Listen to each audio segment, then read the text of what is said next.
no es conveniente, más bien confiar en que un software nos va a resolver todos los problemas.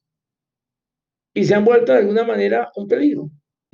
La exploración de estas nuevas tecnologías, como en cualquier área de la ingeniería, incluso de la vida, es no quedarse quieto, ¿sí? O sea, avanzar. Lo que ocurrió es que el diseñador, por falta de experiencia, no había, digámoslo así, las restricciones apropiadas en los apoyos.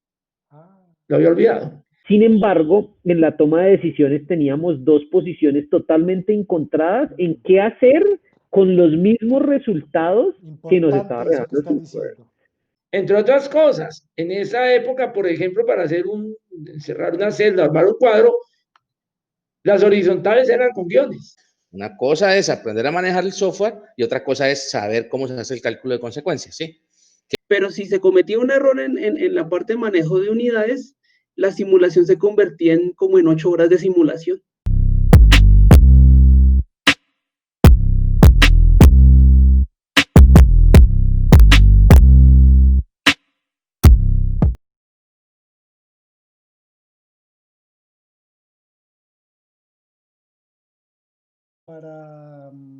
Para hablar un poco de software, para hablar un poco de aplicaciones informáticas y herramientas informáticas aplicadas a nuestro oficio como ingenieros. Como les comenté en la ocasión pasada, pues queremos orientar este canal y generar contenido de interés, contenido de valor. Y estamos seguros que nosotros como ingenieros y en la experiencia que tenemos, pues podemos aportar algo de este conocimiento y seguramente a la gente que está empezando en esta profesión le será de mucha ayuda. Bueno, para empezar, quería, quería hablar del propósito de este video. En términos generales, quería que nuestros colaboradores, nuestros aliados estratégicos nos compartieran experiencias acerca de programas de computadora, acerca de programas de simulación, cuál ha sido su experiencia con software, qué errores han cometido, qué nos pueden aportar, cuáles son los errores más comunes que han encontrado, anécdotas, no sé, cualquier experiencia que yo sé que seguro es valiosa porque es mejor y más barato aprender de los errores ajenos que de los errores propios. Entonces, bueno, para empezar, voy a dar una pequeña presentación del equipo y después cada uno pues se presentará y dará una descripción más a fondo. Tenemos en primer lugar al ingeniero Miguel Hernández. El ingeniero Miguel Hernández me dictó clases en la universidad, lo conozco desde hace muchos años. Siempre he estado ahí como consejero y tiene mucha experiencia en gerencia de proyectos, manejo de proyectos. Sí, fue el primero que me mostró el EPANET. En sus clases en la Facultad de Ingeniería decía que botáramos las calculadoras y que usáramos solo Excel. Entonces odiaba las calculadoras. Y bueno, siempre ha sido un referente para mí. Tengo también al ingeniero Doyle Carrascal, que también nos conocemos, somos amigos y colegas y también hemos hecho bastantes proyectos juntos. Nos conocemos desde el 2006, 2007. Desde el 2007.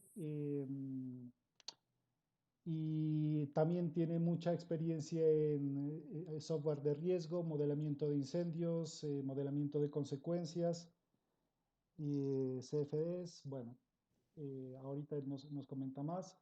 Tenemos a Timen Yair, que es ingeniero también de la Universidad Nacional. Él estuvo haciendo un posgrado acerca de estos temas en Europa.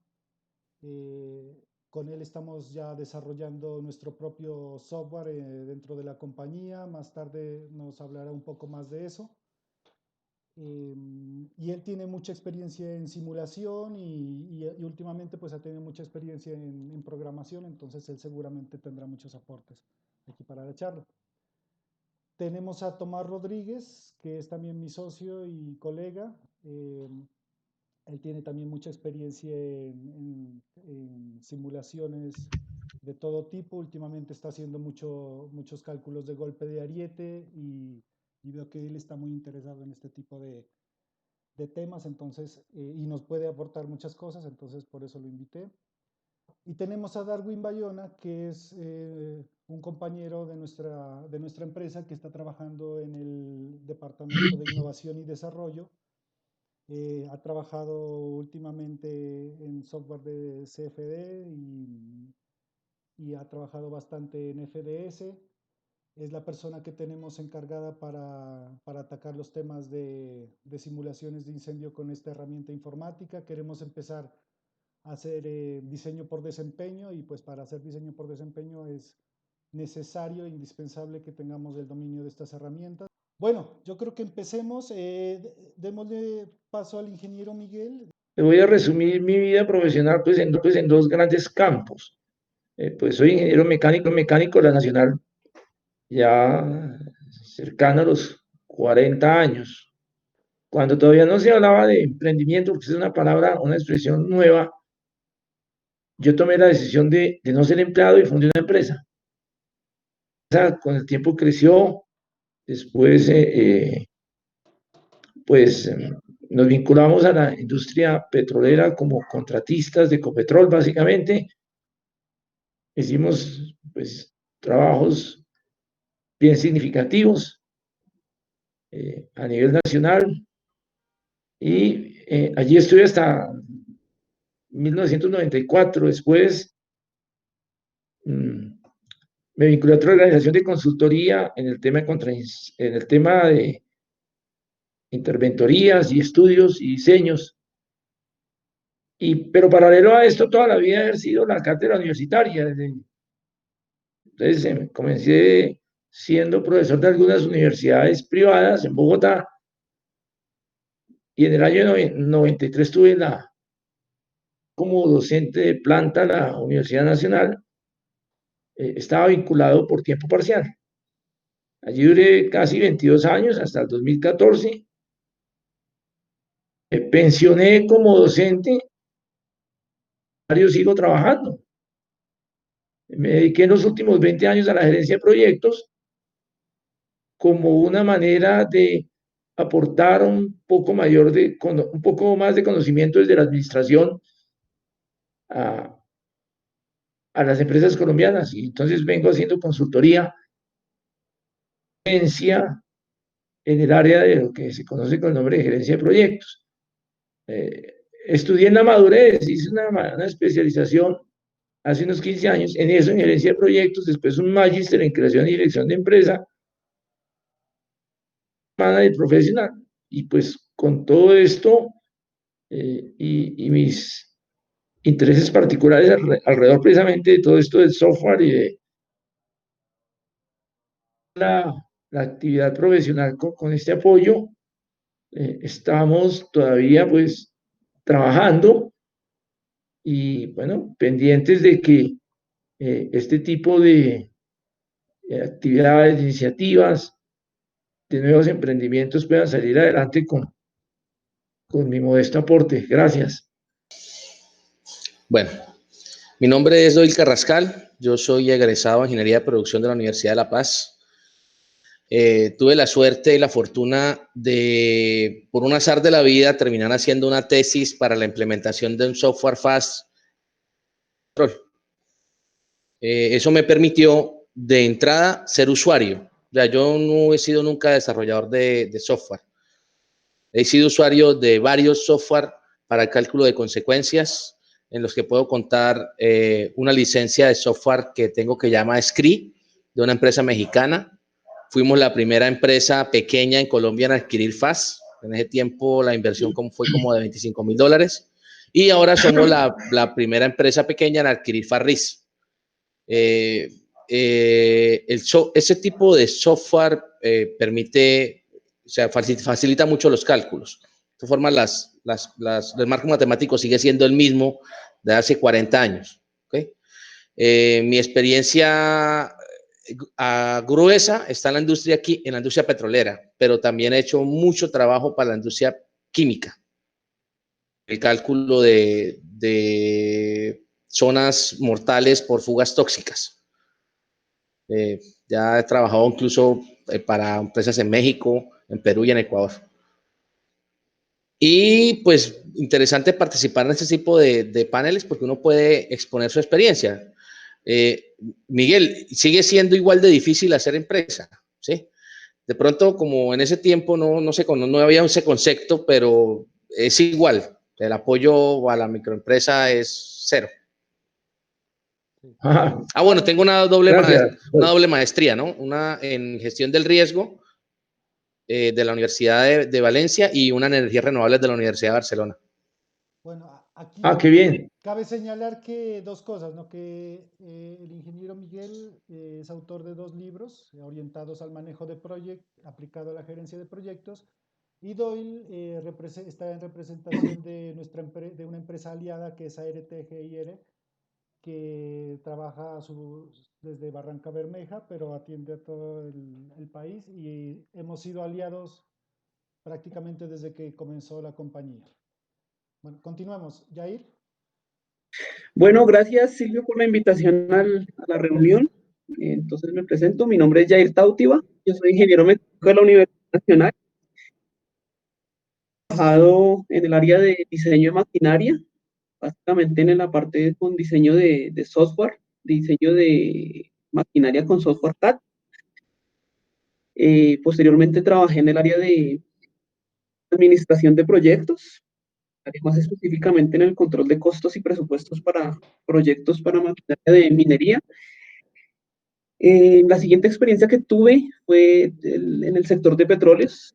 Trabajé en la instalación de equipos en pozos alrededor de numérica y desarrollo de software, que fue como la última formación que tomé en la Universidad de Estrasburgo. Terminé mi magíster en el 2019, el año pasado. He estado trabajando en el desarrollo del software de control de presupuestos de proyectos. Eso es lo que ha sido como mi trayectoria. Bueno, mi nombre es Tomás Rodríguez, soy ingeniero mecánico. Yo estudié en la Universidad de América. Posteriormente hice una especialización en la parte de gerencia de proyectos, basado en las metodologías del PMI. Y bueno, digamos que a nivel de experiencia ya llevo 12 años trabajando con diferentes software de simulación. En esos software, digamos que muy aplicados a la parte mecánica, a la parte de esfuerzos. Posteriormente tuve la oportunidad de ingresar a un equipo para los análisis dinámicos y de trascientes, y digamos que hemos estado muy metidos últimamente en eso. Los últimos 4 años hemos estado haciendo simulaciones para la industria petrolera y para los acueductos en todo lo que son trascientes de arranques y de apagado de sistemas y de equipos, y los diseños, digamos, de las protecciones adecuadas para eso basados en esos análisis de trascientes dinámicos. Los software que pues actualmente estamos utilizando son software hidrodinámicos que nos permiten ver las pulsaciones de los sistemas, que nos permiten ver los diferentes escenarios y ventanas operativas y tratar de simular la realidad a partir de un software que actualmente está supremamente avanzado y que pienso yo que más que la utilización de herramientas informáticas es la capacidad de análisis la que podemos tratar de transmitir en este webinar o en esta charla que estamos haciendo, porque pues de alguna manera esa capacidad de análisis que se puede obtener después del software es lo que finalmente se va a utilizar, ¿no? Entonces, bueno. Hola, buenas. Hola, ¿cómo están todos? Gracias por permitirme participar y pues aportar un poquito de mi experiencia, de las pocas horas de vuelo comparadas con las de ustedes, como decía Silvia al inicio. Y yo sé que los usuarios del canal, al igual que yo, van a saber aprovechar toda esa experiencia adquirida. Ingeniero mecánico, egresado de la Universidad Francisco de Paula Santander, seccional Ocaña. Actualmente, como decía Silvia inicialmente, hago parte del grupo INCETA a través de la División de Innovación y Desarrollo. Pues trabajamos, entre otras cosas, la realización de simulaciones CFD a través de herramientas de la herramienta FDS, con el fin de ir transformando o cambiando los diseños prescriptivos en diseños basados en el desempeño o basados en la eficiencia.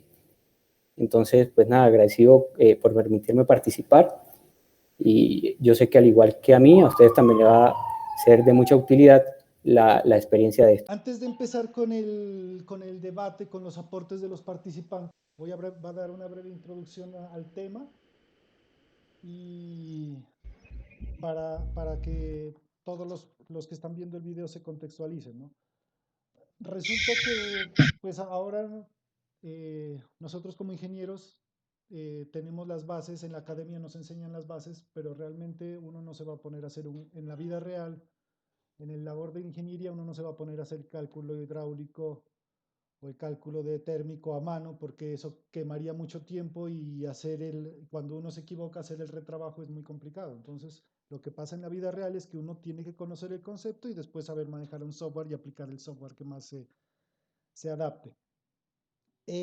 Vamos a hablar acerca de la importancia y de que no nos debemos confiar. Ahorita ya nosotros tenemos procesadores, tenemos el hardware y el software ya ultra avanzado, ya tenemos hasta computadoras cuánticas, tenemos software que ya tiene años de desarrollo. Recordemos que los software inicialmente se hacían con unos factores que no estaban tan estudiados, unos factores de corrección, pero con el transcurso de los años, pues ya ha habido pruebas de laboratorio, ha habido ensayos en escala real, y estos ensayos sirven para aportar estos factores de correlación a los software, de tal manera que ahora pues los software ya son más avanzados, de tal manera que ahora nosotros como ingenieros pues no podemos bajar la guardia, no podemos confiarnos aunque el software nos va a hacer todo el trabajo, porque por el contrario, tenemos que aún ser más meticulosos en nuestros cálculos, en el uso del software, en las interpretaciones que le damos, eh, para no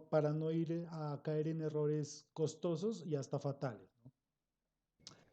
Bueno, no sé, algo de historia, quería hablar algo de historia. Nosotros sabemos que en el ámbito del software se le conoce al error de programación como un bug, pero esto también puede ser llevado al ámbito del uso del software, ¿no? Cuando uno introduce mal un dato o algo. Y este término fue acuñado en, en el uso de la Mark II, que era una computadora electromecánica diseñada por la IBM. Y resulta que esta Mark II habían dejado abierta una ventanilla y una polilla había entrado, y en ese tiempo las computadoras no usaban transistores. Recordemos que los transistores hicieron una revolución tecnológica, pero en ese tiempo se usaban relés, se usaban tubos de vacío, se usaban interruptores, y las computadoras eran enormes y se calentaban mucho. Eh, la historia va que en uno de estos interruptores quedó pegado una polilla de estas, un bug, un bicho, y eso causó un error y apagó el sistema. Y después los ingenieros, al rastrear el error, sacaron la polilla y la pegaron en una hoja de papel, y así hicieron el informe, y ahí existe el informe donde está la polilla pegada en el papel, donde dice: este es el primer error informático encontrado. Bueno, eso haciendo un poco de historia de la programación y del software y del hardware. Y ya para dar paso a los participantes, quería recordar uno de los más grandes errores, y por muchos recordados, seguramente los que me están viendo el video lo saben y lo conocen de sobra, y es el error que tuvo la NASA en el 98-99 con el orbitador climático de Marte.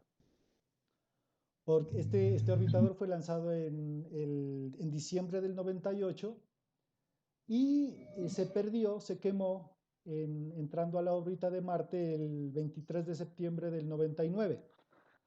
Fue un error que se debió a que el diseñador de la nave, y en especial el diseñador de los propulsores, había hecho la nave, había hecho la máquina en sistema inglés. Y los programadores de la trayectoria, ¿sí?, lo hicieron en sistema internacional. De tal manera que el cohete, los propulsores tenían más de 4 veces la fuerza que se requería. la máquina resultó a 57 kilómetros de la superficie, dando como resultado que la atmósfera de Marte la quemara en el aire y se perdieran millones de dólares del presupuesto.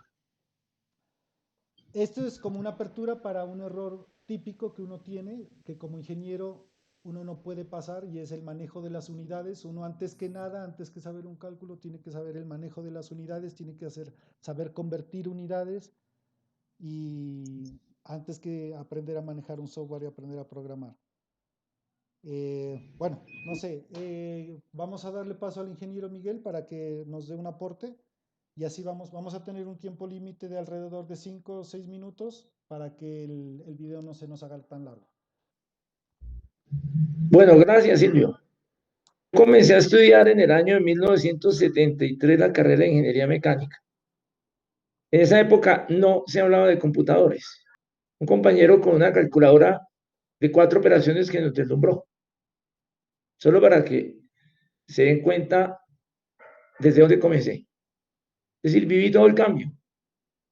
En mis tiempos se usaba algo que se conocía, aún se conoce como la regla de cálculo, y era un método análogo de hacer operaciones, pero no se podía sumar ni restar, sino solamente multiplicar, dividir, y obviamente esto era muy limitado. También se podían determinar algunos valores trigonométricos y algunas funciones exponenciales. Eso era todo lo que hacía esta regla de cálculo. Pero hay algo que aprendimos nosotros debido digamos, a esas limitaciones tecnológicas de la época. Y como bien lo dice Silvio, era tener que estimar un orden de magnitud. Es decir, siempre uno tenía que aproximarse en cuanto a un dato o a un valor después de una serie de operaciones y de cálculos. Y eso fortaleció muchísimo en nosotros lo que se conoce con el nombre de capacidad de análisis.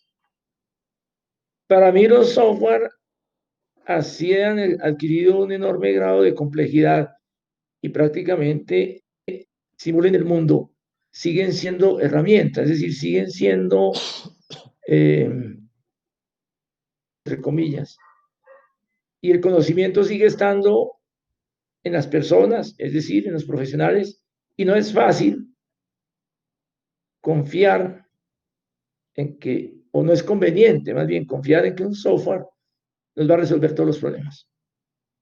Y se han vuelto de alguna manera un peligro, porque hablando de anécdotas, pues, digamos, hay una que me impactó bastante y la tuve que vivir como interventor.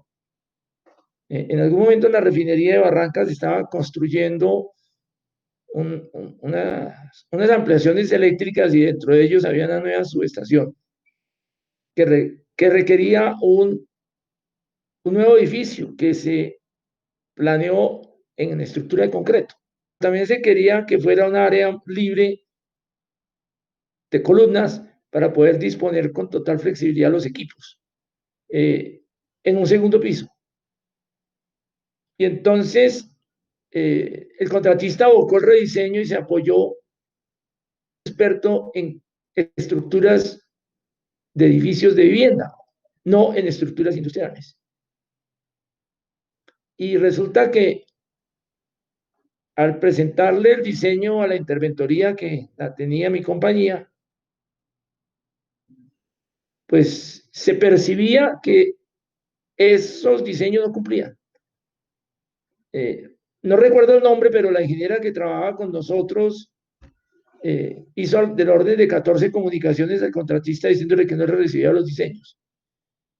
Ahí hay algo muy interesante, y es que cuando se es interventor no se puede ser diseñador, es decir, es una posición muy clara que yo defendí en alguna reunión y les dije, no es que nosotros no queramos decirle, es que ustedes son los que tienen que hacer el diseño, pero nosotros tenemos la certeza de que ese diseño no sirve.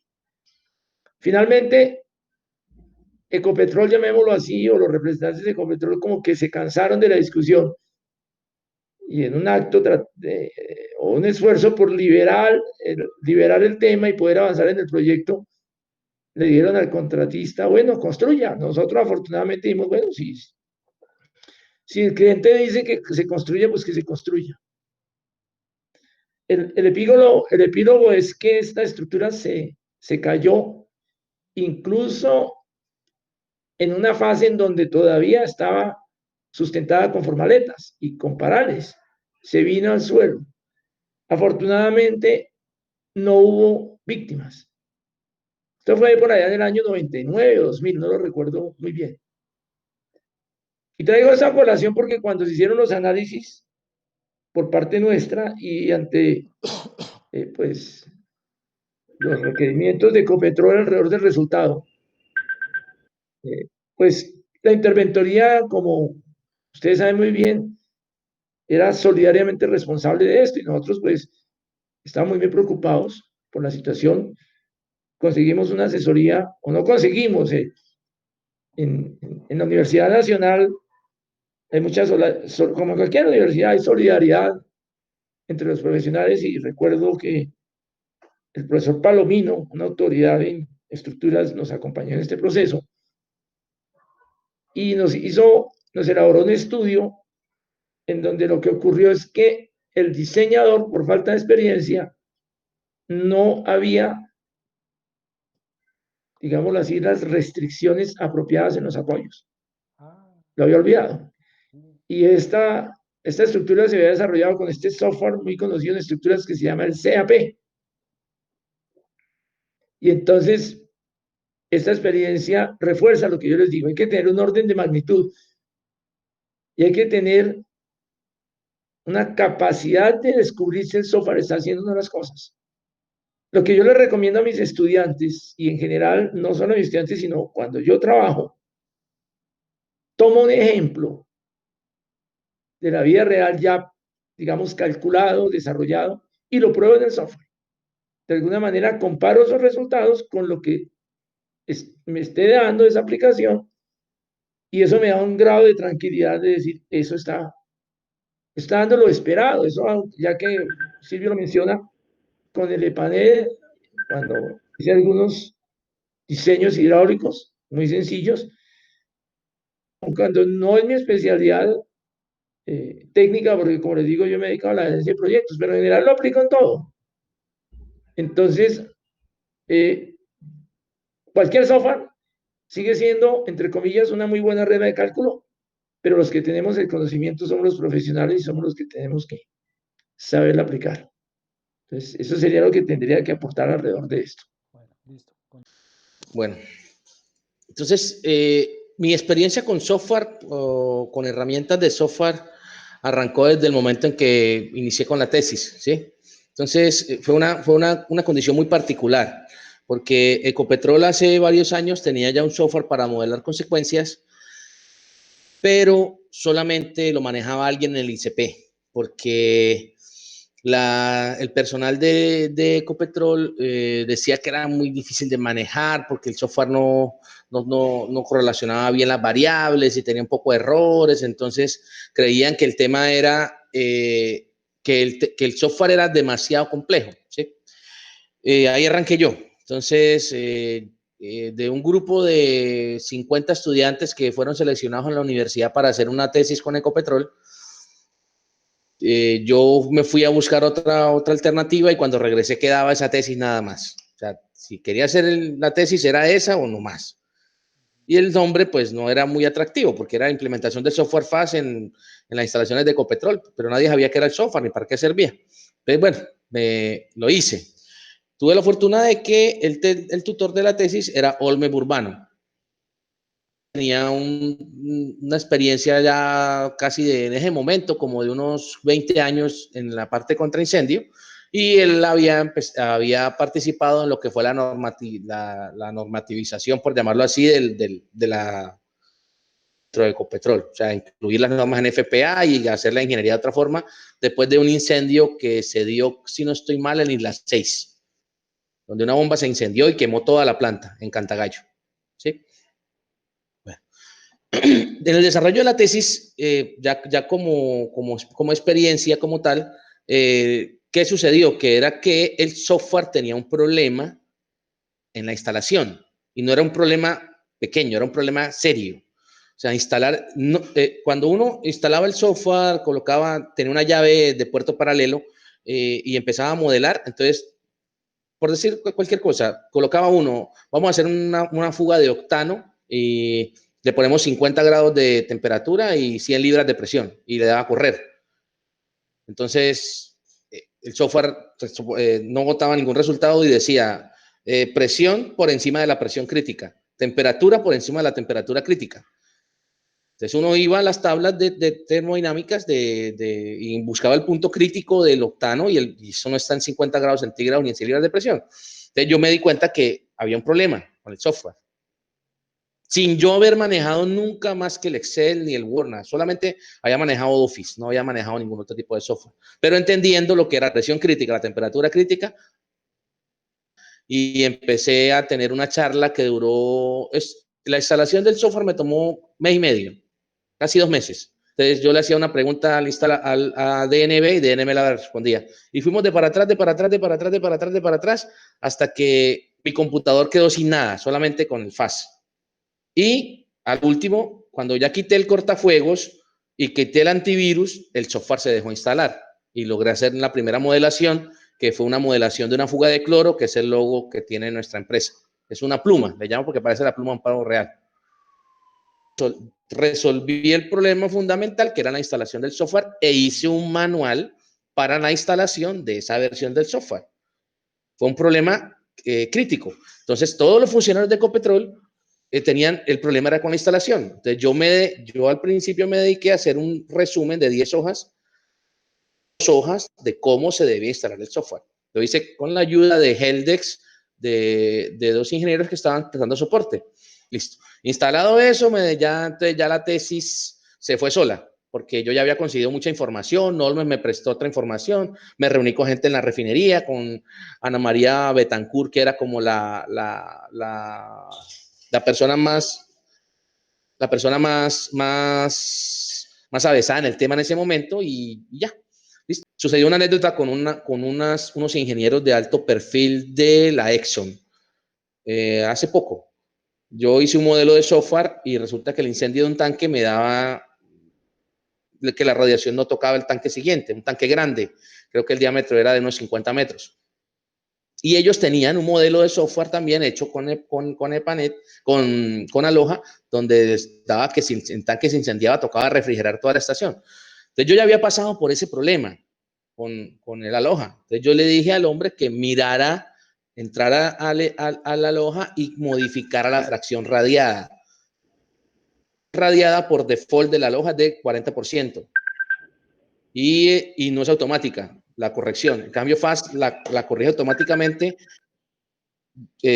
con respecto a estos documentos. Eso fue una anécdota. Entonces yo le dije, mira, maneja la fracción radiada de ese tanque entre el 3 y 5% y los resultados se ajustaron al dedo. Quedaron casi iguales. ¿Sí? Entonces, eso es lo que tengo para contarles de cómo inició y una anécdota también del manejo de software. Listo. Bueno, Jair.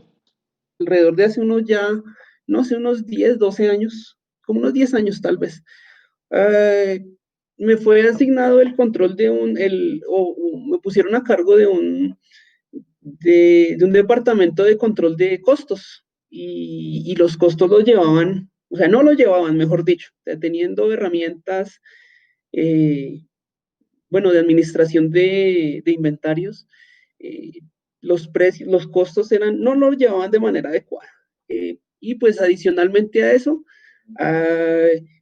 pues estaban perdiendo dinero por temas de malas cotizaciones, porque no se llevaban los costos de una manera adecuada. Entonces, en ese entonces fue cuando propuse el desarrollo en una herramienta en Excel que iba como de la mano con herramientas de Excel y con macros, pues que permitía como el control y el seguimiento de esos costos, de esos proyectos. Y aparte de eso, pues gracias al desarrollo de esa herramienta computacional, entonces pasaron de realizar un control de costos que se gastaban 2 semanas y media en 2 días o 3. ¿Sí? Entonces, ahí se ve claramente que a veces las herramientas están, pero entonces los grandes empresarios es como por el acelere, por querer todo absolutamente ya, echan como como en saco roto que existen esas herramientas y pues no le queman el tiempo al desarrollo. Ese tipo de cosas es como pues lo que yo comparto hoy en esta reunión. Yair, ¿por qué no nos habla un poco acerca de su experiencia en la maestría en Europa y de qué se trataba la maestría que hizo y cuál fue su experiencia en ese posgrado y en qué consistió? Bueno, inicialmente pues el nombre de la maestría se llama, en castellano es como simulación, mecánica computacional, le llaman aquí en Colombia a esa área. Yo realicé el máster en la Universidad de Estrasburgo y pues la experiencia fue realmente enriquecedora. ¿En qué sentido? Digamos que aquí cuando hablamos de un tema de elementos finitos, como que nos limitamos a un resultado. Me explico. Entonces dicen, vamos a hallar esta estructura, si resiste o no, una columna, una viga, una cercha, lo que se les ocurra. Sí, entonces como que dice, listo, la viga soporta la carga, perfecto, sáquenla en la fabricación. Entonces como que ese es el concepto que tenemos aquí. Tenemos el cálculo y el resultado perfecto. Pero sorpresa que cuando empiezo a hacer el estudio del máster, encuentro que más allá de dar un resultado, es como utilizar esa herramienta computacional para llegar a modelos matemáticos y ya como modelos para validación y de calibración, ¿sí? Entonces, digamos que como que rompo ese esquema, como que listo, yo calculo una columna, resistió, fabríquenla ya, se acabó el tema de los elementos finitos, sino como que a partir de ese modelo computacional empezar a utilizarlo como un modelo de simulación de experimentos reales, ¿sí? Entonces, y esa siempre fue como la visión que nos vendían a nosotros, o sea, como que usted no obtiene un solo resultado, sino como que utilice esa herramienta computacional para llegar a detallar sí, o sea, como llegar a una profundidad del modelo, ¿sí? En lo que fuera. Digamos que la especialidad mía es en parte estructural, en simulación térmica y en la simulación de CFD. Entonces, ese era como siempre como la visión que le dan a uno, ¿sí? Entonces, como que tenga en cuenta que por ejemplo, le dicen a uno, o aquí en Colombia dicen, hagan un ensayo de tensión en la Universidad Nacional de Colombia, vale X cantidad de dinero, ¿sí?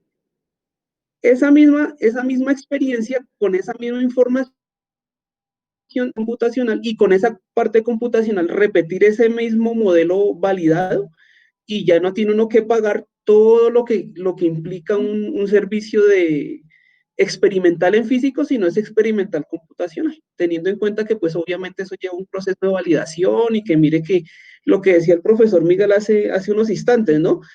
Que es entender que uno cuando tiene un modelo computacional lo primero que hace es montarlo y posteriormente validarlo, porque esa es o sea, la validación que es simplemente comparar lo que estoy realizando en software coincida con datos reales. Eso es lo que se llama una validación. Y a partir de que ya es validado ese modelo, entonces empieza uno a lanzar muchos experimentos y a sacar información ya de interés, incluso hasta científico. Esa es como la experiencia mía. Claro, claro. Tomás. Bueno, pues escuchándolos a todos y complementando un poquito lo que hemos dicho y para no repetir, pues de alguna manera, para mí los sistemas de simulación resultan una herramienta súper buena para poder analizar los sistemas y para poder tomar decisiones, ¿no? O sea, básicamente a mí me parece que el software es una herramienta poderosísima que tenemos al alcance actualmente nosotros como ingenieros y que nos permite ver y visualizar cosas antes de que sucedan. Eso nos permite tomar decisiones que en diseño cuestan muy poco, solamente horas de diseño, mientras que en construcción o en montaje cuestan muchísimo donde se tengan que hacer. Entonces, anticiparnos a eso y como esa herramienta me parece una herramienta excelente. Ahora, sabemos que tenemos bastantes problemas y digamos el primer problema es que, y lo conocemos de base todos los ingenieros, es que trash in, trash out, es decir, se le mete basura al software, vamos a obtener basura. Y entre otras, tratamos muchas veces, y pienso que es un error de los ingenieros y propio mío también, obviamente, y es que tratamos de hacer que funcione de una manera, en vez de dejar que el software nos guíe en cómo está funcionando el sistema. Por supuesto que para que nos guíe tenemos que tener todos los parámetros correctos y haber revisado, digamos, la teoría básica de formulación manual, y por eso no nos salvamos de hacer unas hojas de Excel o algún tipo de cálculos que nos permitan validar los resultados. Pero también, una vez validados los resultados, permitir que el software nos instruya y nos dé resultados que sean viables para la toma de decisiones. Ahora, esos resultados también dependen mucho del análisis que podamos hacer dentro de los sistemas de simulación, ¿no? Porque al obtener resultados tenemos que tomar decisiones y esa decisión es la crítica y creo que es la importante, en donde la experiencia juega un papel fundamental dentro de la toma de decisiones de la simulación. En nuestro caso particular, pues tenemos un asesor que tiene una experiencia mayor que nosotros, más de 12 años en experiencia, haciendo estas mismas simulaciones, y entonces él siempre tiene que ver con nuestras simulaciones, porque para poder tomar decisiones necesitamos que otros ojos vean también los mismos resultados. Incluso en la experiencia que tuvimos hace no mucho, obtuvimos los mismos resultados del software, tanto nosotros como la persona que nos asesora, y nos dimos cuenta que el software, que el modelo estaba bien simulado, porque a ambos nos dio los mismos resultados, con un porcentaje de variación del 5 o del 10%, que era muy bajo para ese sistema. Sin embargo, en la toma de decisiones teníamos dos posiciones totalmente encontradas en qué hacer con los mismos resultados que nos estaba Importante eso que regalando el están software. diciendo. Entonces, eso es súper importante, porque la capacidad de análisis depende del ingeniero y no está en el software. Es decir, el software decía, tenemos un problema de presión de vacío, pero nuestra posición era totalmente encontrada. Debemos encontrar una ruta para solucionar el vacío, y en otra era, debemos permitir que el vacío suceda y no establecer sistemas o mecanismos que puedan generar incluso más problemas dentro de los sistemas de tuberías. Entonces, a la final tomamos la decisión de que el mismo sistema, mecánicamente, sin implementar ningún tipo de mejora, era la mejor solución. Es decir, después de haber hecho todo un sistema de simulación, la mejor solución era no implementar nada, lo cual era muy valiente decirle al cliente eso, porque el cliente espera resultados, y la posición más difícil es decirle todo está bien, porque el cliente dice, ¿cómo así que todo está bien? Lo contraté a usted para que me diga que está bien. Supremamente difícil decirle que no le íbamos a hacer nada al sistema, aun cuando los resultados nos estaban dando que pudiéramos implementar algún tipo de soluciones. Entonces, a la final, digamos que mi experiencia es que siempre hagamos ese tipo de validación. Entendamos el software como una posición excelente para poder visualizar resultados, como una ayuda grandísima. No nos salvamos, por supuesto, de hacer cálculos manuales, pero al final la capacidad de análisis no se la debemos dejar al software, sino a nosotros, y además debemos validar eso con expertos en el tema, y tratar de siempre incluir dentro de nuestro equipo de toma de decisiones personas que no seamos solo nosotros, sino que hayan posiciones encontradas frente al tema, sobre todo si el tema está en una ingeniería conceptual o en una ingeniería básica, en donde se están tomando decisiones que afectan el presupuesto o la decisión de la construcción, ¿no? O también en ingenierías detalladas, en el caso donde podemos afectar bastante los costos o las decisiones que se tomen, pues no permitir que solamente quede una persona responsable de la decisión, sino que hayan por lo menos dos puntos de vista que nos ayuden a decidir los sistemas. En cuanto a mi experiencia con la utilización de software, es algo muy parecido a la de Doyle. Empieza en las últimas etapas de la universidad. Realmente era como mi curiosidad o mis ganas, sistemas fluidodinámicos y electromagnéticos, ¿no? Entonces es lo que llamamos ahorita simulaciones multifísicas. Para ese entonces se me hacía demasiado complejo combinar estas dos físicas.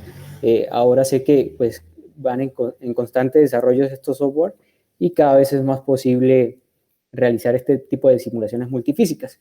Luego de eso, pues ya ingreso a hacer mis pasantías en INSETA.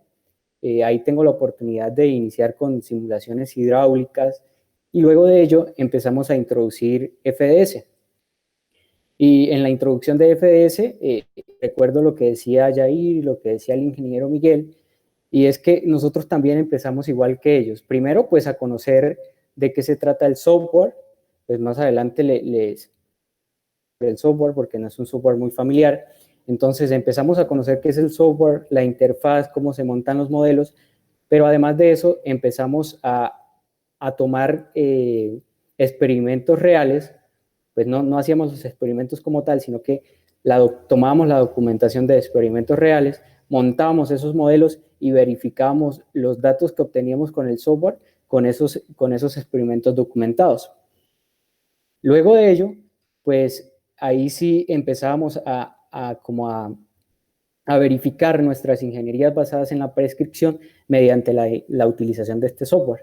Y en la utilización de este software o en la validación de nuestras ingenierías prescriptivas, tuvimos pues ciertas anécdotas que más adelante pues tendré la oportunidad de contar. Pero ahora quisiera contarles lo que es FDS. FDS es un software desarrollado por el Instituto Nacional de Estándar y Tecnología de los Estados Unidos. Es un software libre desarrollado con base a Fortran 90. A FDS, pues el Instituto NITS también, o el NITS, también lanzaba una herramienta que se llama SmokeView. Esta herramienta lo que nos permite es visualizar los resultados de los cálculos o de los resultados obtenidos a través de la simulación. Básicamente, FDS es una herramienta o un modelo de fluidos computacional específicamente creado para estudiar el fenómeno de incendios en recintos cerrados. ¿Y qué me permite obtener esta herramienta? Entonces, a través de esta herramienta podemos obtener perfiles de temperatura, poder observar la activación de dispositivos de detección y de extinción, tales como rociadores, detectores de humo, detectores de calor. También podemos evaluar densidades. Con estos modelos CFD podemos obtener densidades, concentraciones químicas, podemos ver el comportamiento general del humo y del incendio, y este comportamiento general del humo lo podemos implementar en la definición de las rutas de evacuación. Entonces es algo visual que a través de la experiencia que tiene INCETAS, que ya casi son 7 años, podemos a través de estos resultados tomar decisiones sobre nuestros sistemas de contraincendio y de seguridad humana. Bueno, ¿les parece si seguimos con una siguiente ronda de anécdotas? No sé, el ingeniero Miguel, si tenga una por ahí que nos... El ingeniero Miguel tiene una anécdota muy famosa, que es cuando él hizo su primera licitación en una computadora. Hacia el año de 1984-85 empezó a hacer carrera esto del personal computer, es decir, el computador personal. Eso fue una apuesta de IBM. Al principio eran muy costosos. Un computador en el año 84, IBM podía valer tanto como un automóvil Mazda de la época. Entonces, pues era inalcanzable, llamémoslo así. Pero muy pronto comenzó esa competencia de los llamados clones, así se les decía. Es decir, empezó una integración un poco más artesanal y muy rápidamente los precios empezaron a caer. Entonces, las empresas de la época, dentro de ellas la mía, en el tema, porque nosotros, ¿qué hacíamos? Y la anécdota gira alrededor de lo siguiente. Cuando en esa época se hacía una licitación y hacia atrás, nosotros lo que hacíamos era ir a una fotocopiadora y copiar, por ejemplo, 20 veces o 30 o 200 veces, por ejemplo, un análisis de precios unitarios. Y uno lo hacía a mano y lo hacía a lápiz. ¿Para qué? Para poder borrar. Y una calculadora de estas de escritorio. Eso era lo que se utilizaba. La presentación era una labor en donde teníamos que sentarnos 4 o 5 personas a hacerla. Ítem por ítem, borre y después consigue una secretaria, pase a limpio y adicionalmente hacer el resumen en un cuadro donde se presentaba toda la oferta. Como decía Silvio, era un trabajo muy dispendioso.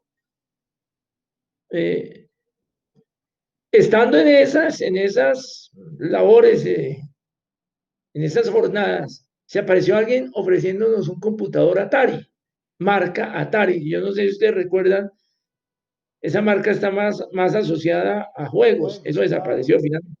Sí. Sí, videojuegos, lo mejor. Sí, sí, Atari, está muy Por allá famoso. del Family, yo me acuerdo. Está muy pollo, mano. Entonces, sí, y entonces nos ofrecieron ese computador y yo tomé la decisión de comprarlo porque por primera vez este tipo nos habló del ratón. Y no es que usted ya no, en esa época el sistema operativo era iOS y era punta de teclado y era la pantalla negra. Y había que pues digitar las instrucciones para que abriera una aplicación. En ese caso, en esa época, las tres aplicaciones famosas era pues el Lotus 123, el WordStar, que era para hacer textos. Yo recuerdo que había que tener como 4 o 5 dedos simultáneamente ahí para hacer cualquier cosa. Y las pantallas negras, de fondo negro y en blanco y negro eran de letras verdes o ámbar. Entonces llega este señor y nos ofrece esta cosa y nos dice, mire, primero se los ofrezco colores. Segundo, el ratón, el sistema de ventanas, eso no lo había sacado Microsoft, porque lo de Microsoft ya llegó a Colombia como hacia los 90. Por lo menos aquí no se conocía. O sea, era una interfaz gráfica, pero no era Windows. Era una interfaz gráfica, pero no era Windows. Ya. Y competía con Macintosh en esa época, con algo parecido. Y era económico. Ajá. Es decir, en esa época ese sofá nos costó medio carro, no nos costó un carro.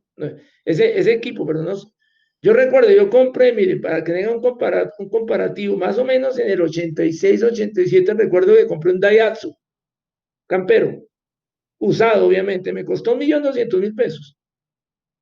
Y el computador nos costó 700.000 pesos. Pues imagínense. Es como si hoy yo compro un camperito o un vehículo de 40 millones y el computador me vale 20 millones. Era de ese orden. Hicimos la inversión y la anécdota que quiere escuchar Silvio es que cuando el señor nos lo muestra, llega y me dice, mire, le voy a mostrar, por ejemplo, que es una hoja electrónica. Yo todo sorprendido, digo, bueno, ¿y qué es eso? ¿Para qué sirve? Me dijo, mire, aquí hay una celdita. Usted ahí pone el número 3 y baje a la siguiente celda. Entonces yo ya estaba sentado y decía, ponga el número 4. Celda, pues refiérase a las dos anteriores, mire, haga clic aquí y por ejemplo usted puede hacer 3 por 4, 12. Pues la verdad me admiré mucho, me pareció extraordinario. Y yo recuerdo que le hice la pregunta, bueno, y si yo quiero poner también un texto, un nombre, porque yo lo imaginé. Me dijo, claro, mire, si usted, por ejemplo, el número 3, dígale que eso es cantidad y por decir algo me dijo la otra, suponga que el 4, entonces póngale valor ahí a la izquierda en otra celda. Y créame que bajó un rayo del cielo y dije, con eso se pueden hacer. Me puse feliz y dije, con Claro. esto se pueden hacer Una licitaciones. epifanía fue eso. Y estábamos haciendo una con la rupla de fotocopias ahí, llenándolas a mano. Incluso yo tengo una anécdota, o no una anécdota, sino un término muy común en Ecopetrol, yo creo que hoy lo he escuchado, y es que cuando uno oferta, no sé si todavía lo usen, le dicen a uno, afile el lápiz. Afile el lápiz. Eso viene de que en esa época uno tenía que tajar el lápiz para trabajar a mano y hacer la oferta. Ese era afilar el lápiz, es tírenle a un precio bueno, a un precio económico. Y resulta que de ahí viene eso, de que uno físicamente afilaba el lápiz para poder estar llenando a mano los cuadritos y con una calculadora. Entonces, imagínense, cuando yo veo esto, me pongo a hacerlo y comencé como a las 5 de la tarde después de que se fue el tipo, 4 de la mañana, la licitación que teníamos ahí, que eran unos 60 ítems, la tenía hecha. A las 4 de la Tenía hecha mañana. cuadro a cuadro. No la había consolidado. Pero ya solo el hecho de tener los cuadros y ya nos habían enseñado a imprimir, entre otras cosas. En esa época, por ejemplo, para encerrar una celda, armar un cuadro, las horizontales eran con guiones y las verticales eran con signos de admiración. Entonces, así armábamos el cuadro. O sea, Y sí, el profe fue esos cuando se imprimía en papel, de eso que llamaban el papel de carnicería. señor, teníamos lo que llamábamos una impresora de carro ancho con papel de ese verde y un renglón verde y otro renglón blanco y los agujeros. Yo me acuerdo del papel de las famas que es como menciona el profe, ¿no? Una línea verde, una línea blanca, una línea. Pues cuando se empezó a superar eso, que entraron allá como en los 90 empezaron a entrar las impresoras de tinta, no de puntos, con cinta como una máquina de escribir. Claro. Entonces ese papel cayó en obsolescencia y por eso es que lo regalaban. O incluso Sí. cuando era utilizado, entonces con todo lo que se había impreso, es decir, papel archivo, lo compraban las carnicerías y por eso pagaban la carne en ese papel. Vea pues. Esa es la historia. Joy, ¿qué otra anécdota, qué otro aporte nos tiene por ahí? Bueno, el tema con el manejo del software, cuando no se tiene el marco teórico claro, por lo menos el concepto global, ¿sí? Resulta que se presentó también en Ecopetrol al inicio que Texas, ¿no? Se llamaba Vinicius al principio, ahora se llama Jorge Ortiz, y les daba un curso de FAS, 3 días seguidos, y los tipos ahí en el curso, pues hacían todo lo que el hombre decía, vamos a hacer un charco de fuego así, vamos a modificar el clima, y cogía el tipo se iba. Él les venía sola y exclusivamente, únicamente, a enseñarles a manejar el software. Entonces, era muy berraco, por ejemplo, para alguien de contratación o incluso de ingeniería, que el tipo empezara a hablar de un charco de fuego y de los efectos de la radiación cuando era la primera vez que lo estaban escuchando. Entonces, eso limitaba en un 80 o 90% el manejo posterior del software.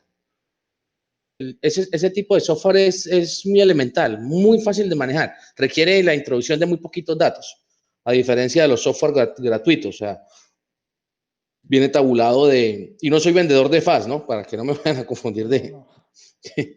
Entonces, la anécdota es esa. O sea, yo participé en 3 cursos. 2 de Vinicius y otro de Jorge. Y ellos hablaban medio enredado el inglés y medio enredado el español. Ya luego Vinicius, que era brasilero, aprendió a hablar bien español y el curso era en español. Pero realmente, por ejemplo, habrían 40 cupos y de los 40 solamente yo entendía el que estaba hablando el tipo. Entonces, el hombre se iba y la oportunidad de que el software se usara en toda la organización. Entonces, yo ese curso lo tomé, lo organicé de otra manera y arrancaba con el marco teórico. ¿Sí? Entonces, la ecuación fundamental de lo que es la tasa de combustión, cómo se calcula la fracción radiada, cuál es la altura de la llama con el viento, todas esas fórmulas básicas. Entonces, trataba de mostrárselas de forma rápida. Ya yo no volví a tocar las fórmulas. Simplemente les mostraba la fórmula y tampoco hacía ejemplos con la fórmula. Era que la persona entendiera qué elementos necesitaba para poder calcular un charco de fuego. Entonces, cuando ya la persona se metía en el software, ya, el diámetro, el compuesto, el clima se maneja de esta y esta manera, y ya yo logré en 2 cursos lo que no pudo lograr Vinicius en unos 12 cursos que le dio a Ecopetrol. ¿Sí? Yo compré el software y luego me capacité. Entonces, Vinicius vino acá a Barranca Bermeja y yo comenté con él eso. Y DNB sabía ese problema. Lo que pasa es que las empresas no querían hacer la inversión adicional en que se viniera antes de la persona que manejara el software, alguien que les diera un curso de cálculo de consecuencias, que eso es otra cosa diferente.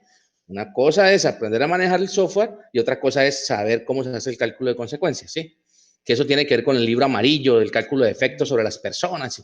Eso es un mamotreto, eso es una cosa complicada. Esa es una anécdota buena, ¿sí? Porque le muestra a la gente que empieza con esto que es como si usted quisiera enseñarle Excel a alguien que no sabe matemáticas, ¿sí? No puede sumar, no puede multiplicar, no puede dividir, no entiende el concepto de para qué sirve cada cosa. Entonces queda muy berraco que alguien aprenda eso. El tema con estos software que son especializados es ese. Hay que tener un especial cuidado en los factores de correlación, ¿sí? DNB arrancó con el gobierno holandés, eso fue en el 85, o sea que deben estar más o menos a, ¿qué? 25 años de experiencia, ¿cierto? 35 años. No, 35 años tienen, 35. Entonces, ellos tienen un laboratorio especializado, antes era un tercerizado y ahora es propio, donde esos modelos de incendios los prueban esporádicamente e encuentran mejores factores de correlación. Los factores de correlación que usa DNB, ellos mismos los calculan en el laboratorio. Pero para el tema de incendios, el instituto que nombraba ahorita Darwin también tiene una tabla con esos factores de correlación. Por ejemplo, un chorro de fuego a 80 libras de presión de tal compuesto va a radiar de esta manera. Y de esa forma usted puede mirar si las líneas que usted tipió del software o como crea que lo haya programado están acomodadas a esos factores de correlación. Las ecuaciones crudas ahorita no llegan a una buena aproximación del modelo de software, ¿sí? Y es muy berraco uno calcularlo sin tener un laboratorio como yo no, o sea, la verdad creo que vi un laboratorio más o menos bueno en la UIS y el de la Nacional de Bogotá no lo conozco, pero en la Nacional de Medellín no hay como, por ejemplo, hacer un chorro de fuego y medir la radiación a diferentes distancias, una velocidad del viento constante hasta cierta dirección, ¿sí? Para uno poder hacer, no un experimento, 2000, para mirar si ese modelo que yo ya llegué, al cual llegué yo de chorro de fuego se adapta a la realidad en diferentes condiciones. Porque yo puedo hacer un modelo para chorro de fuego a velocidades del viento entre 0 y 2 metros por segundo, pero ese modelo no me va a servir cuando la velocidad del viento sea mayor a 2 metros por segundo, y ese que haga después de 10 metros por segundo no me va a servir tampoco para cuando las velocidades son bajas, porque ahí cambian muchas cosas, ¿sí? Entonces toca tener mucho cuidado con eso, ¿sí? Entonces ahí les dejo la anécdota. Gracias, Doy. Vamos con Jair. Viene en este momento una anécdota que nos pasó en la época de la maestría. Yo recuerdo que nos pusieron una actividad que era simule este impacto. Bueno, entonces uno organizaba todo, el dibujo, los parámetros y el asunto, pero resulta que muchos de los software de simulación a veces ni siquiera dicen vamos a utilizar tal sistema, por ejemplo, el sistema internacional o el sistema inglés, sino dice, si usted considera este juego de unidades, los resultados le van a dar de esta manera. Entonces, cuando no se tiene claro esos conceptos de cómo trabaja el software por dentro, pasan cosas como esta. Entonces, la profesora, de nombre Carolina, me acuerdo tanto, ella dijo, listo, monte la simulación. Entonces, claro, la gente empezó como a correr, como a emocionarse, que el dibujo, que los parámetros, que no sé qué. Y muchos caímos porque me incluyo. No tuvimos en cuenta ese tema de las unidades. Entonces, ¿qué pasaba? Es decir, si se lanzaba la simulación con los parámetros adecuados, la simulación tardaba, no sé, 5 minutos en su compilación. Pero si se cometía un error en la parte de manejo de unidades, la simulación se convertía como en 8 horas de simulación. Entonces, pues claro, ya empiezan lo que decía Tomás hace un rato, o sea, como que si entro un poco de basura, pues voy a obtener a la salida una cantidad de basura. Creo que en la actualidad, pues, o por lo menos cuando yo aprendí a programar, estoy hablando así, eso fue como en el año 2001, que fue como el primer curso de programación de computadores, pues en esa época era como muy difícil el tema.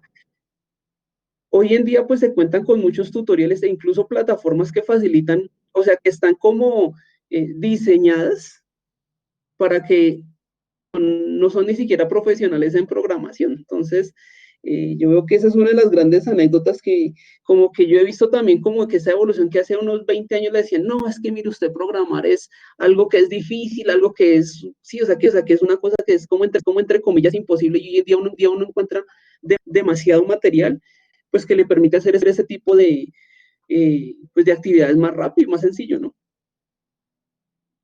Listo. Gracias, Jair. Tomás, ¿alguna otra anécdota? Bueno, yo me quería, Cuente.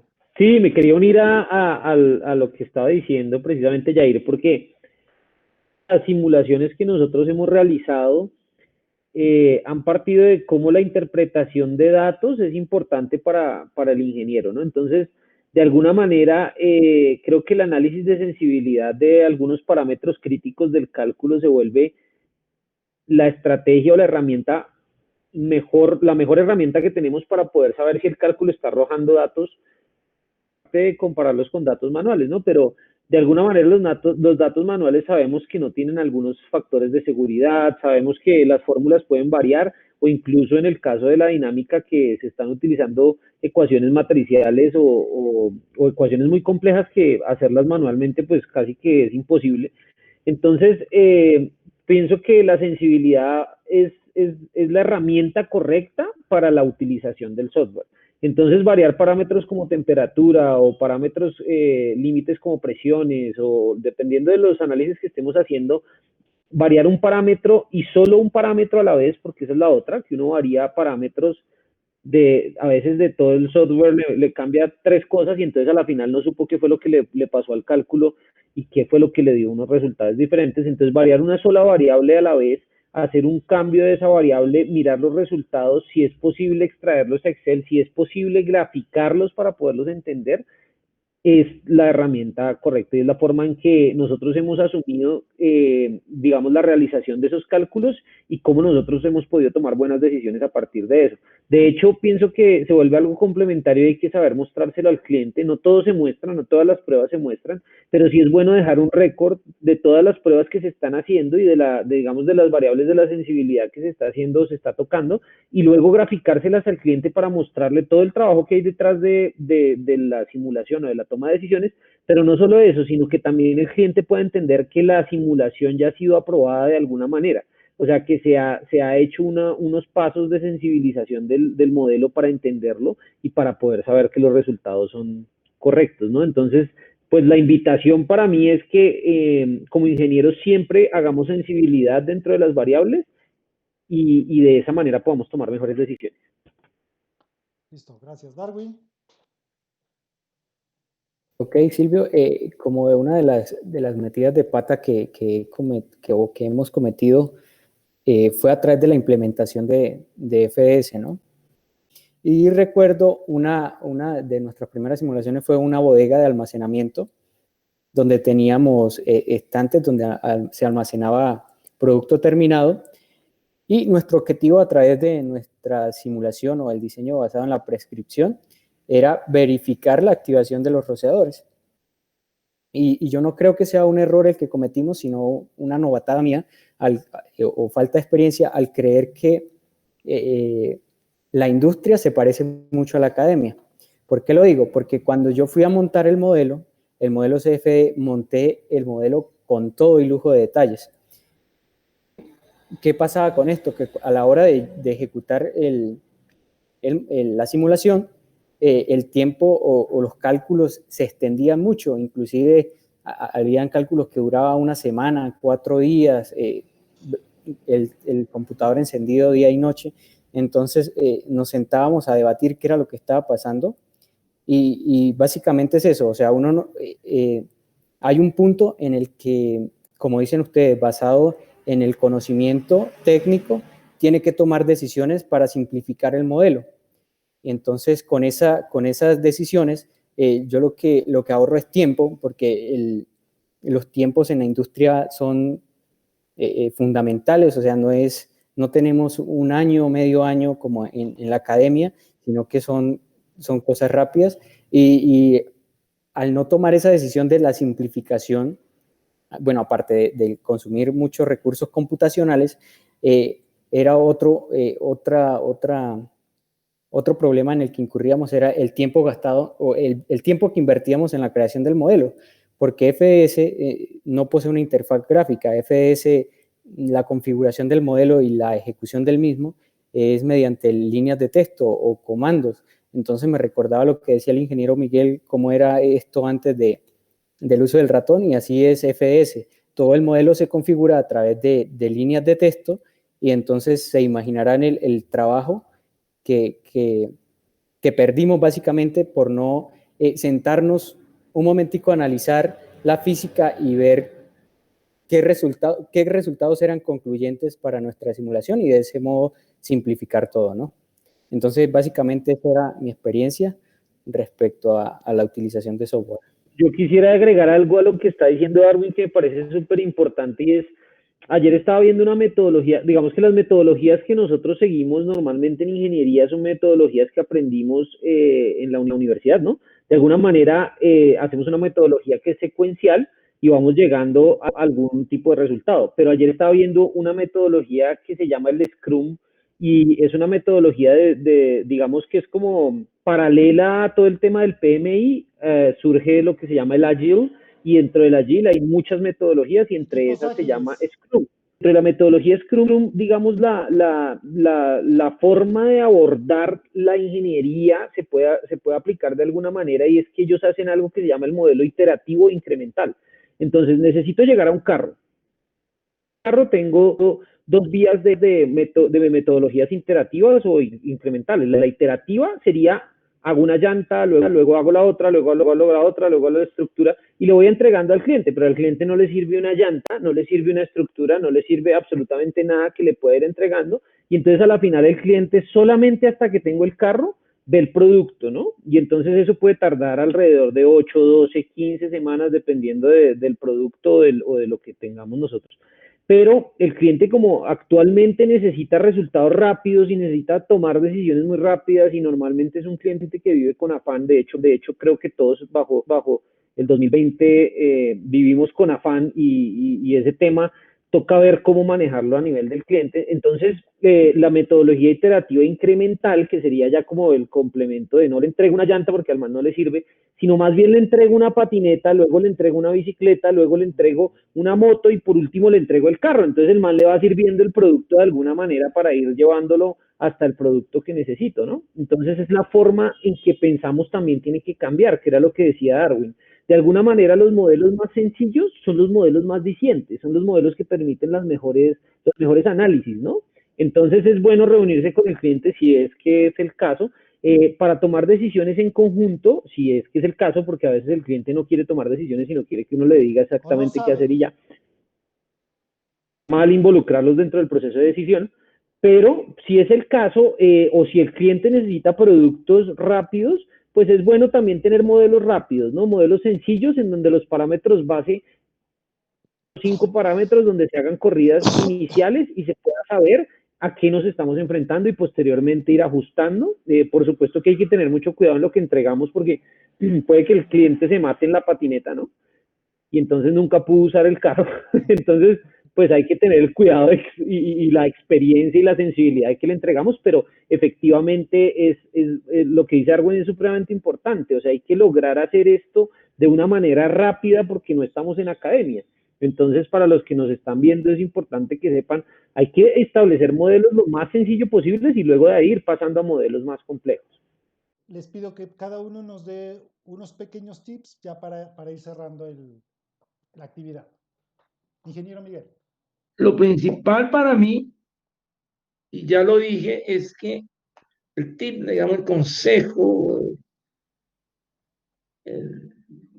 la actitud clara es el software, y ya lo había dicho, es esencialmente una herramienta. Es decir, la ciencia y el conocimiento lo siguen teniendo las personas. La sabiduría está en las personas y alrededor de su capacidad de hacer razonamiento, de hacer análisis, de hacer analogías. Nos permite tener un resultado. Pero esa es mi recomendación. No confíen en que las máquinas hacen las cosas como suele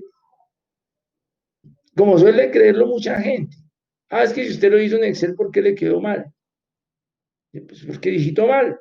Como dijo Tomás, que es muy trillado, si yo meto basura, saco basura.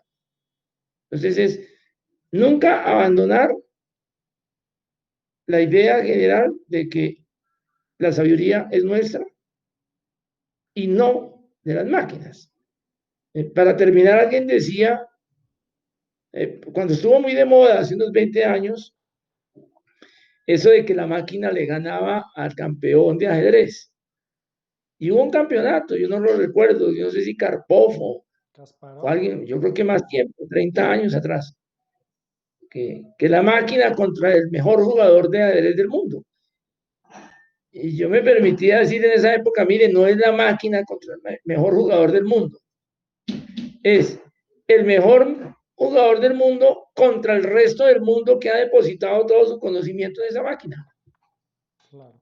Eso era todo. Entonces, a ver quién gana. Pues el jugador también tiene todo el conocimiento y la máquina también tiene conocimiento de todas las personas que han jugado ajedrez y que son famosas. No hay tal, la máquina no está, la máquina es un medio. Eso es lo que quería aportar. Listo, gracias. Adelante. Doyle. Bueno, complementando lo del profesor, incluso la máquina tenía una de sus rutinas del propio oponente. O sea, el tipo estaba jugando contra todo el mundo, incluido él. Ya en función de los consejos, bueno, lo primero es para todo el mundo, el peor error es quedarse quieto. ¿Sí? La exploración de estas nuevas tecnologías, como en cualquier área de la ingeniería, incluso de la vida, es no quedarse quieto, ¿sí? O sea, avanzar. A veces las cosas son difíciles, a veces no tanto. Eso era lo que le quería compartir. Yair. Bueno, yo como aporte personal, dado que estamos en la era en que ahí estamos bombardeados de datos, llámese datos de imágenes, datos científicos, datos de toda categoría, pues la invitación mía es como empezar a hacer uso de esa información, sí, de todos esos resultados que ya otras personas ya, como decimos nosotros, ya se han quemado las pestañas, hacer uso de esa información teniendo en cuenta, pues, lo que se ha mencionado, lo que más se ha hecho énfasis, ¿no? Que es sin descuidar los conceptos, llámese de ingeniería, bueno, de la ciencia que se esté manejando, pues, ¿sí? Entonces, todo va ligado a unos conocimientos teóricos, un manejo de una información y, por supuesto, como darle como un orden, ¿no? O sea, la gran recomendación para aquellas personas que manejen software, ya sea de simulación o de desarrollo, es siempre establecer como una metodología organizada y jerárquica que les permita saber en qué punto van. Porque pues por experiencia propia, incluso en el proyecto que estoy trabajando o que trabajamos en la actualidad con el profesor Miguel y con el equipo de INZETA, llegó un momento en que perdí el control del desarrollo. ¿Y por qué? Porque no tenía como una técnica, no llevaba como un sistema jerárquico de desarrollo. Entonces, claro, cuando yo iba a detectar un error, era imposible, o sea, ya perdí el control del software. Entonces, que me tocó, vuelva y empiece de una manera organizada, metodológica, y ya hoy en día, a pesar que el software es grandísimo, pero yo ya tengo la habilidad rápidamente de detectar de dónde proviene el error y pues corregirlo de manera adecuada. Ese es como mi gran aporte a todos ustedes. Bueno, eso. Tomás. Bueno, pues escuchándolo a todos ya se empieza uno a quedar sin palabras porque cada uno ha ido diciendo tips súper claves que la verdad yo utilizo o pienso utilizar por lo menos después de esta charla, ¿no? Pero quisiera agregar dos. Uno, pues buscar ayuda de un experto. Creo que es importantísimo tener una persona experta en el tema, cercana, de alguna manera poder apoyarse en esa persona y ojalá pues la persona tenga la disponibilidad para explicarle a uno algunas cosas, ¿no? Pero siempre hay que tener un experto a la mano que lo apoye a uno en la toma de decisiones. La segunda, pues estamos en una época de conocimiento liviano. Yo siento que el YouTube, que todas estas herramientas nos han traído un conocimiento liviano en el cual no estamos leyendo lo suficiente, en donde no estamos ahondando digamos, en lo que hay detrás de los software, y entonces pensamos que con simplemente ver un video de YouTube y montar algún diseñito ahí rápido sobre un software, ya sabemos del software y a partir de ahí tomamos decisiones, y ese es un error súper grave. Pienso que es importante profundizar, ir muy adentro del software. Mi experiencia me dice que más o menos en el tercer año de utilización del software, yo ya tengo la capacidad Antes me parece que es apresurado. Entonces, pues seguramente gente joven puede ver este video y es importante transferirles eso, que puedan ir poco a poco ahondando en el tema, volviéndose especialistas en el tema para poder realmente decir que saben manejar un software. En nuestro caso nos ha costado muchísimo con algunos, pero pues metiéndose en el tema y leyendo profundo, de pronto no tanto YouTube, sino lo que decía Yair, unos documentos ya de gente que haya manejado el software muchas veces y que le puedan enseñar muchísimo a mejorar nuestros modelos y a tomar decisiones de ingeniería. Darwin. Ok, yo creo que voy a hacer como un resumen o una conclusión de lo que todos dijeron, y yo considero que sí es importante conocer los algoritmos, cómo montar una simulación, lo que decíamos de las unidades y todo eso, sí es importante conocerlo, pero es más importante aún la madurez profesional y la experiencia técnica. ¿Para qué? Para saber qué datos voy a suministrarle al software y cómo voy a aplicar, interpretar los resultados. Y de esta manera considero que INZETA, pues, nuestro futuro va a ser la aplicación de FDS. ¿Por qué? Porque INZETA tiene alrededor de 7 años haciendo ingeniería prescriptiva, o sea, en cuanto a los conceptos técnicos prescriptivos la tiene clara, y podemos correlacionar nuestros diseños basados en el desempeño con esa metodología prescriptiva y ser certeros a la hora de implementar esta ingeniería prescriptiva. Adicionalmente a eso, tenemos aliados estratégicos como los que vimos en esta charla, que también nos colaboran y que nos ayudan en la toma de decisiones, y pues que estos modelos que estamos montando sean precisos. Bueno, para terminar, como mi aporte, pues lo que ustedes han expresado, que antes de irnos a apresurarnos al manejo del software hay que tener experiencia, hay que tener el concepto, el entendimiento del fenómeno, saber el concepto. Esto nos ayuda, no solo nos ayuda a hacer bien el trabajo, sino que nos ayuda también a ser muy versátiles en el uso cuando pasamos de un software a otro, ¿no? Si uno la tiene claro el concepto, cuando está manejando un software, cuando pasa al otro, ya sabe el otro qué datos le va a pedir y cómo trabajar. Entonces, eso es importante. Bueno, para cerrar, pues les quería decir que hay que tener cuidado porque efectivamente la velocidad, la capacidad y la memoria que tienen las máquinas y ahorita los software nos hace caer en una trampa, y es precisamente confiarnos y pensar que el software nos va a hacer todo el trabajo, hasta el trabajo de análisis. Entonces eso se termina convirtiendo en una trampa en el ámbito de la ingeniería y en un peligro, porque ustedes saben que de nuestros cálculos dependen muchas vidas humanas. Entonces, nada, quería cerrar con eso, mandando el mensaje de la responsabilidad en el uso del software, de crear conciencia en entender los fenómenos físicos que van detrás de la implementación de estos software de simulación.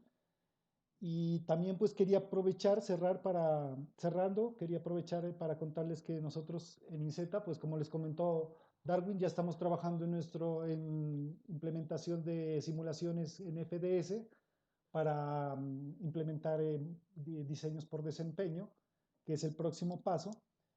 Y también de igual manera estamos desarrollando nuestro propio software, que aquí tenemos al ingeniero Yair y al ingeniero Miguel, que nos han colaborado en los últimos meses de la mano. Y entre el conocimiento teórico que tiene el ingeniero Miguel y el conocimiento en programación que tiene Yair, pues hemos hecho una alianza ahí súper importante y hemos desarrollado un software que hace presupuestos, análisis de precios unitarios, y ya estamos en la fase de cierre prácticamente. Entonces, nos ha ido muy bien con eso. Y nada, quería agradecerles a ustedes, al ingeniero Miguel, Yair, Doyle, Darwin, Tomás, por habernos acompañado, por invertir este tiempo. Les agradezco mucho la atención. Para nosotros es muy importante que este canal siga creciendo. Y nada, muchísimas gracias a todos y gracias por ver el video. Bueno, Gracias, Silvio, Silvio. muchas gracias por la invitación. Gracias, Silvio. Bueno, será Gracias hasta a otra ti. oportunidad. Que esté muy bien. Chao. Muchas gracias.